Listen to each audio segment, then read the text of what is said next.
Hello दोस्तों, स्वागत है आप सभी का। आज हम टैली में पढ़ेंगे स्टैंडर्ड रेट क्या होता है। इससे पहले अगर आप हमारे चैनल पर सभी वीडियोस देख रहे हैं टैली के या अकाउंटिंग के, तो आपको पता होगा कि मैंने इन्वेंट्री के बारे में बताया था।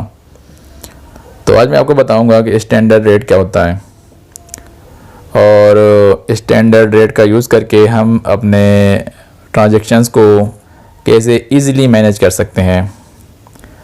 तो दोस्तों, अगर हम ये जानकारी लेना चाहें कि स्टैंडर्ड रेट होता क्या है और इसका हमारे ट्रांजैक्शन पर क्या इफ़ेक्ट पड़ेगा, तो मैं आपको बताना चाहूँगा कि स्टैंडर्ड रेट एक टेक्निक होती है। इसकी सहायता से हम अपने सभी परचेज़ या सेल्स के रेट को पहले से ही सेट करके रख लेते हैं। उसी समय हम सेट कर लेते हैं जब हमने स्टॉक बनाया था। तो बाद में जब हम वाउचर एंट्री करते हैं तो हमें स्पेसिफाई नहीं करना होता कि परचेज़ का रेट कितना है या सेल का रेट कितना है। तो अगर हमने पहले से ही रेट सेट कर लिया तो उसे हम स्टैंडर्ड रेट कहते हैं। ठीक है, तो अगर हम स्टैंडर्ड रेट सेट कर लें टैली में, अकाउंटिंग में, तो हमें कुछ फ़ायदे मिलते हैं। तो कौन कौन से फ़ायदे हैं इन्हें भी हम पहले ही समझ लेते हैं। तो जैसे कि आप देख सकते हैं स्क्रीन पर, स्टैंडर्ड रेट सेट करने के कई फ़ायदे मैंने बताए हैं।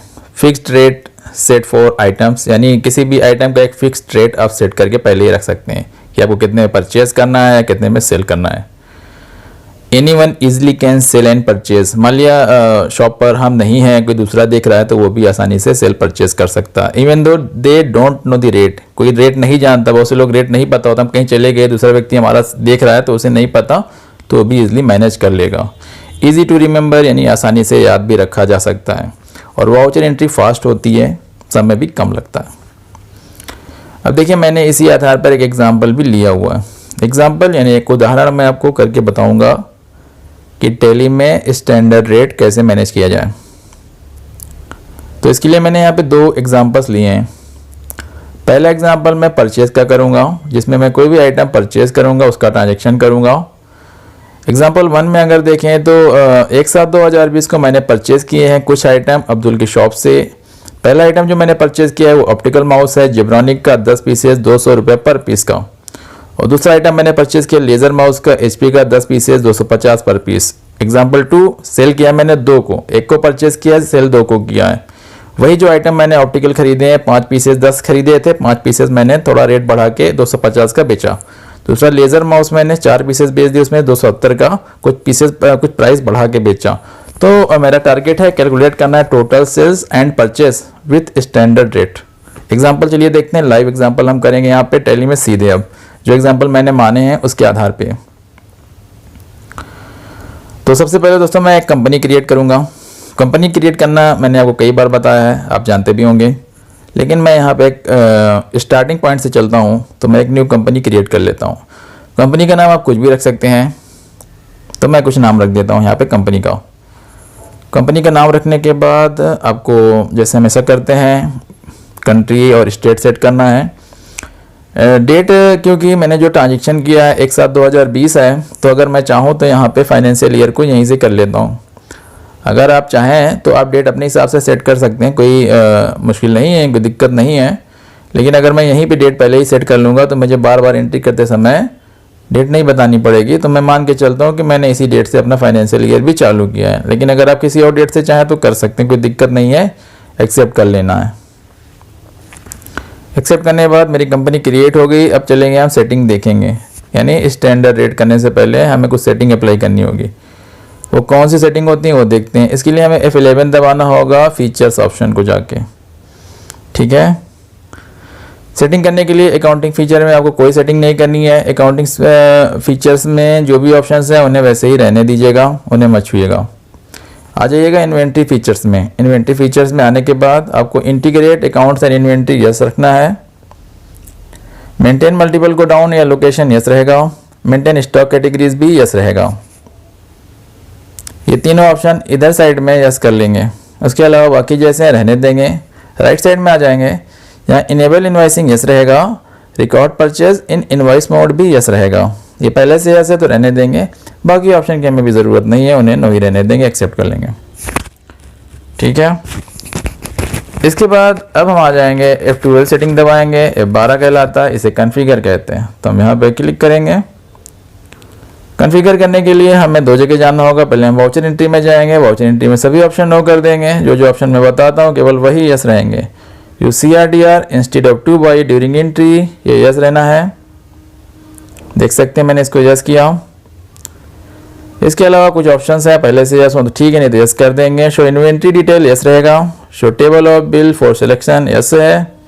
सो final balances of bill yes रहेगा, बाकी नो कर देंगे, बिल वाइज की हमें ज़रूरत अभी नहीं है। Show current balances of ledgers yes. Show balances as on voucher date yes. इसके अलावा बाकी जो भी ऑप्शन है आप उन्हें नो कर सकते हैं, उससे कोई हमें दिक्कत नहीं है। रहने देना है तो रहने दे सकते हैं। अब हमें आना है यहाँ पे एक और सेटिंग करनी है ACF11 में, इसे कहते हैं ACCTS इन्वेंट्री इन्फो, यानी अकाउंट्स इन्वेंट्री इन्फो में हमें जाना है। ये आप देख सकते हैं वाउचर एंट्री के ऊपर ये सेटिंग है, तो हमें यहाँ पर क्लिक करना है। सेटिंग पहले ही कर लेना है, याद रहे, अगर सेटिंग गलत हुई तो काम नहीं होगा। इस सेटिंग में जो ऑप्शन पहले से यस है उनको यस रहने देना, जो नो है नो रहने देना, उन्हें नहीं छूना है। अब आपको आना है यहाँ पे लिस्ट में ढूंढना है, यहाँ पे एक ऑप्शन लिखा होगा enable standard rate for stock items. अब देख सकते हैं ये ऑप्शन लिखा हुआ है enable standard rate for stock item, इसे यस कर देंगे। बाकी जैसा है वैसे रहने देना है आपको, और इंटर करके आगे निकल जाना है, ऑटो एक्सेप्ट हो जाता है। स्किप कर देंगे, मेन विंडो पर आ जाएंगे गेट वेब टेली पे। अब चलते हैं एग्जाम्पल, हम देखते हैं कि हमें करना क्या है। सबसे पहले हमें परचेज करना है। परचेज में हमें 2 लेज़र बनाने होंगे, पहला परचेज का बना लेंगे और दूसरा अब्दुल शॉप के नाम से बना लेंगे। तो चलिए हम इसको बना लेते हैं। अकाउंट इन्फो में जाना है आपको, लेजर्स क्रिएट करना है। लेजर्स में जाके क्रिएट करेंगे। क्रिएट करने के बाद यहाँ पे नेम डालेंगे, परचेज नाम डाल दिया, अंडर हो जाएगा purchase account. Inventory value affected yes होना है, बाकी नो रहेंगे, एक्सेप्ट कर लेंगे। इसके बाद अब्दुल शॉप की बना लेंगे। अब्दुल शॉप से हमने परचेज किया है, यानी वो हमारा सन्ड्री क्रेडिटर होगा। तो यहाँ पे हम अंडर लगाएंगे सन्ड्री क्रेडिटर्स और बाकी नो रहने देंगे। इन्वेंट्री के ऑप्शन को यस कर लेंगे। इस तरीके से परचेज के लिए हमारे दोनों लेज़र तैयार हो जाएंगे। क्योंकि अभी हमें सेल भी करना है, तो मैं सोच रहा हूँ कि सेल का भी लेज़र अभी बना लेता हूँ। हो सकता है आप बाद में बनाना चाहें, लेकिन मैं अभी बना लेता हूँ, तो मुझे दोबारा आके फिर से लेज़र नहीं बनाना पड़ेगा। तो 2 लेज़र और बनाता हूँ, एक सेल का एक रोहन का, जो कि मैं आगे भी करूँगा। ठीक है, तो 2 लेज़र और बना लेते हैं। यहाँ पे एक सेल्स का बना लेते हैं। सेल्स के अंडर आप जानते हैं सेल्स अकाउंट होता है, इन्वेंट्री वैल्यू इफेक्टेड यस रहना चाहिए। एक्सेप्ट कर लेंगे इसको। उसके बाद एक और बना लेते हैं रोहन के नाम से। रोहन हमारा कस्टमर है जिसको हमने ये आइटम सेल करना है। रोहन हो जाएगा सन्ड्री डेप्टर्स। इन्वेंट्री का ऑप्शन यस रहने देंगे या कर देंगे। और ये सभी लेज़र हम एक्सेप्ट कर लेते हैं, तो हमारे ये चारों लेज़र क्रिएट हो गए जिन्हें हम परचेज और सेल में यूज़ करेंगे। स्किप करके हम बाहर आ जाना है। अब हम इन्वेंट्री इन्फो पर जाएंगे और हमें आइटम की सेटिंग करनी है। तो आप देख सकते हैं यहाँ पे मैंने ऑप्टिकल माउस और लेज़र माउस परचेज किया है। तो मैं यहाँ पे पहले इन्वेंट्री इन्फो पे जाऊँगा और एक ग्रुप बना लेता हूँ। ग्रुप बनाने से बाद में मुझे सर्चिंग करने में आसानी होगी। तो पहला ग्रुप मैं बनाता हूँ माउस के नाम से। नहीं, ऐसा करते हैं कि थोड़ा अच्छे से कर लेते हैं इसको, ऑप्टिकल माउस कर लेते हैं, तो इससे अच्छा लगेगा ढूंढने में भी, क्योंकि दोनों माउस हैं। तो हम एक ग्रुप बना लेंगे ऑप्टिकल माउस का, एक और बनाते हैं लेज़र माउस का। तो 2 अलग अलग ग्रुप बना लेते हैं। ग्रुप अगर आप ना भी बनाएं तो भी चलेगा, लेकिन कैटेगरीज वाइज बनाने में बाद में सर्चिंग में आसानी होती है स्टॉक में, तो ग्रुप बना लेना चाहिए। स्केप कर देते हैं। अब यहाँ पे अगर आपको चेंज करना हो या हटाना हो तो अल्टर में भी करके देख सकते हैं, हर जगह रहता है ये ऑप्शन। कैटेगरी में चलते हैं, स्टॉक कैटेगरी बना लेते हैं, यानी छोटा ग्रुप बना लेते हैं। कैटेगरी में बना लेता हूँ ब्रांड के नाम से। तो 2 ब्रांड है मेरे पास, एक जेब्रॉनिक है, एक HP का है। तो मैं पहले बना लेता हूँ जेब्रॉनिक्स। तो जो आइटम मेरे जेब्रॉनिक्स में आएंगे उनको हम जेब्रॉनिक में कैटेगराइज कर लेंगे, और जो HP में कैटेगराइज कर लेंगे। ठीक है, तो 2 आप कैटेगरी बना लीजिएगा। उसके बाद हमें अभी यूनिट बनानी है। यूनिट जैसे बनाते हैं पीसेस कर लेते हैं, क्योंकि ये आइटम हम गिन के लेंगे, क्वांटिटी वाइज लेंगे। तो फॉर्मल नेम भी आप डाल सकते हैं पीसेस में। तो ये भी एक्सेप्ट कर लेंगे। अब गोडाउन बना लेंगे। लोकेशन मैं सोच रहा हूँ कि मैं जो भी लेन देन करूँगा अपने मेन स्टोर से करूँगा, तो मैं मेन स्टोर डाल देता हूँ यहाँ पे। आप लोकेशन का अपने हिसाब से नाम डाल सकते हैं।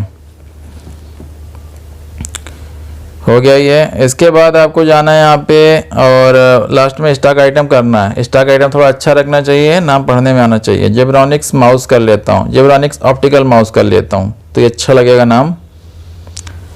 इसके अलावा अंडर आप जान ही रहे हैं ऑप्टिकल माउस है तो ऑप्टिकल में जाना है, और जेब्रॉनिक है जेब्रॉनिक की कैटेगरी में जाएगा। यूनिट पीसेज ही रहेगी। जैसे हम यहाँ करेंगे एक नया ऑप्शन शो करेगा जो पहले नहीं शो करता था, सेट स्टैंडर्ड रेट। अगर ये ऑप्शन आपको नहीं दिख रहा है तो आपने सेटिंग छोड़ दिया है, जाके दोबारा से सेटिंग पीछे का वीडियो स्किप करके बैक करके देखें और जाके सेटिंग करें जो मैंने बताई है। तो ये ऑप्शन यस कर देना आपको। जैसे यस करेंगे यहाँ पर एक टेबल आ जाएगा, इसमें 2 पार्ट्स होते हैं। इसमें एक साइड लिखा है स्टैंडर्ड कॉस्ट, एक साइड लिखा है स्टैंडर्ड सेलिंग प्राइस। डेट कब से लागू करेंगे एप्लीकेबल फ्रॉम लिखा होगा। तो अगर आपको यहाँ पे स्टैंडर्ड कॉस्ट में परचेज का रेट डालना है, तो ये माउस मैंने 200 का परचेज किया ऑप्टिकल का, तो 200 रुपीज़ मैं यहाँ पे रेट में डाल दूंगा स्टैंडर्ड कॉस्ट में। ये मेरा परचेज का रेट फिक्स्ड हो जाएगा। और सेलिंग प्राइस में मैंने जो रेट बढ़ाया है, जितने का मैं सेल करना चाहता हूँ वो डालूंगा। तो 200 ये मेरा परचेज का रेट हो गया। इसके बाद इंटर करते हुए इधर मैं सेलिंग प्राइस के रेट के नीचे आऊँगा और जितना मैंने बढ़ाया है वो मैं करूँगा। तो मैं देख लेता हूँ कि मैंने कितना प्रॉफिट लिया है। तो 250 का मैं सेल करूँगा एक पीस, यानी एक पीस मैंने 200 का परचेज़ किया, 250 का सेल करूँगा। तो ये मैंने परचेज और सेल दोनों के रेट सेट कर दिए जेब्रॉनिक माउस के। इसे कहते हैं स्टैंडर्ड रेट, इसका सेट हो गया। एक और आइटम है उसका भी सेट कर लेते हैं। दूसरा आइटम है हमारा HP लेज़र माउस। तो इसका भी जितने का हमने परचेज़ किया था, जितने का सेल किया था, सेट कर लेंगे। तो लेज़र माउस का भी सेट कर लेंगे ग्रुप कैटेगरी। उसके बाद पीसेस लगाने के बाद स्टैंडर्ड रेट यस कर देंगे। जैसे यस करेंगे इसका भी सबका अलग अलग आता है, ध्यान रखेंगे। तो इसका भी सेट करना है। इसका मैंने परचेज़ किया था 250 का, तो स्टैंडर्ड कॉस्ट इसकी हो जाएगी 250 और स्टैंडर्ड सेलिंग प्राइस हो जाएगा 270, जो कि मैं बढ़ा के 20 रुपया बेच रहा हूँ। एक्सेप्ट कर लेंगे। हो गया। अब हम स्केप कर देते हैं। हमारे आइटम भी सेट हो गए, लेज़र भी बन गया। हम अकाउंटिंग वाउचर में जाएंगे। देखिएगा अभी अकाउंटिंग वाउचर में मैं जैसे एंट्री करूँगा सारे आइटम के रेट खुद ही ले लेगा, क्योंकि पहले परचेज़ करना है तो परचेज़ दबाता हूँ। डेट पहले से पड़ी है तो रहने देंगे और कुछ नहीं डालना है। पार्टी का नाम अब्दुल लगाता हूँ, अब्दुल की रेफरेंस आ जाएगी, उसे नहीं डालना है, कोई बात नहीं। परचेज़ लेज़र परचेज़ लगाएंगे। आइटम सेलेक्ट करना है आपको। आइटम पहला जेब्रॉनिक माउस मैंने परचेज़ किया तो मैं सिलेक्ट कर लेता हूँ। गोडाउन आप सेलेक्ट कर लेंगे, ऑटोमेटिक आ जाएगा। देखिए क्वांटिटी में इंटर करूँगा 10 पीसेस। जैसे मैं इंटर करूँगा रेट ऑटोमेटिकली आ गया। देखिए मैंने रेट टाइप ही नहीं किया। तो 200 रुपया बता रहा है अपने आप की, यानी एक पीस का रेट 200 है तो टोटल का 2000 पड़ जाएगा। तो देखा आसान हो गया। कोई भी व्यक्ति परचेस कर सकता है। बिजनेस में वो नहीं है, हम कहीं चले गए हैं, तो वो भी हमारा बिजनेस देख सकता है आसानी से। इसके बाद हम आगे बढ़ते हैं। HP का भी सिलेक्ट कर लेते हैं और उसके बाद मैं गोडाउन वही लगाऊंगा। और क्वांटिटी इसकी भी 10 मैंने परचेज़ किया है। ऑटोमेटिकली इसका रेट देखें 250 आ रहा है, जो कि मैंने स्टैंडर्ड सेट किया था कॉस्ट में। इसके बाद एक्सेप्ट कर लेंगे तो ये हमारा बन जाएगा। अगर ध्यान दें आइटम का नाम ना दे तो स्पेस बटन दबा दिया करें, तो आइटम का नाम आ जाता है। तो परचेज़ का डिटेल सेव हो गया। अब मैं स्टॉक समरी में देखूंगा तो ये मेरे आइटम आ चुके हैं। स्टॉक समरी में वो आइटम शो करता है जो मैंने परचेज़ कर लिए थे। तो देख सकते हैं मेरे पास 10 पीसेज HP का है लेज़र माउस और 10 पीसेज मेरे पास जेब्रॉनिक का भी ऑप्टिकल माउस आ चुका है। अब मैं इन आइटम में से कुछ सेल करूंगा। सेल मैंने 2 को किया है और 5 पीस उसमें से और 4 पीस उसमें से सेल कर दिया है। ऑप्टिकल का 5 पीस और लेज़र का 4 पीस। अकाउंटिंग वाउचर में मैं दोबारा जाऊंगा और यहाँ पे जाके मैं सेल कर दूंगा। सेल 2 को किया है तो मैं डेट चेंज कर लेता हूँ। इसके बाद मैं इंटर करूंगा। यहाँ पे पार्टी का नाम आएगा, रोहन को मैंने सेल किया, रोहन का रेफरेंस आ जाएगा। एंट्री करना हो कर सकते हैं, वरना इंटर करके आगे निकल जाएंगे। सेल लेज़र में सेल लगाना है यहाँ पे। और HP का देखें 10 पीस बता रहा है जब उसका भी, तो मैंने स्टोर में चले जाएंगे और पहले मैं यहाँ पे जेब्रॉनिक वाला सेल कर रहा हूँ। देखें जैसे 5 पीसेस डाले, जो रेट मैंने बढ़ाया थे वो ऑटोमेटिकली आ गए। 200 का परचेज था, सेलिंग का रेट मैंने 250 लगाया था, आ गया। तो ये 1250 का हो गया, ऑटोमेटिकली आ जाएगा। अब HP का लेज़र वाला भी मुझे 4 पीस सेल करना है, तो उसको भी मैं सेलेक्ट कर लूँगा मैंने स्टोर से और क्वांटिटी 4 पीस डालूँगा। देखें अपने आप 270 रुपये आ गया। तो ये हमारा बड़ा कम समय लगा, जल्दी भी हो गया, एडवांटेज हमें मिला इसका। एक्सेप्ट कर लेंगे इसको, और हो तो और एंट्री कर लेंगे, और कोई आइटम हो तो एक्सेप्ट हो गया। तो इस तरीके से हो जाता है। अब आगे हम अगर चाहें तो इसका स्टॉक समरी फिर देख सकते हैं। जो आइटम सेल हो गए वो अब निकल जाएंगे, कम बताएगा। अब यहाँ पे अगर हम देखें लेज़र HP का लेज़र माउस मेरे पास अब 6 ही पीस बचा है, ऑप्टिकल माउस 5 ही पीस बचा है, क्योंकि इसमें से 5 बिक गया था। तो ये हमने समझ लिया। इसके अलावा प्रॉफिट लॉस भी देख सकते हैं, मैं टोटल कितना प्रॉफिट लॉस हुआ है। प्रॉफिट लॉस पे जाके आप देख सकते हैं यहाँ पे मेरा जो भी स्टॉक है ओपनिंग का, परचेज जितने का मैंने किया था और जो ग्रॉस प्रॉफिट आया वो सब दिखा रहा है। नेट प्रॉफिट वही है अभी मेरा। तो लगभग मुझे 330 रुपये का प्रॉफिट हुआ है। प्रॉफिट क्या है, जो मैंने बढ़ाया था परचेज वाले आइटम में, जितना भी मार्जिन मैंने बढ़ाया वो मेरा प्रॉफिट होता है।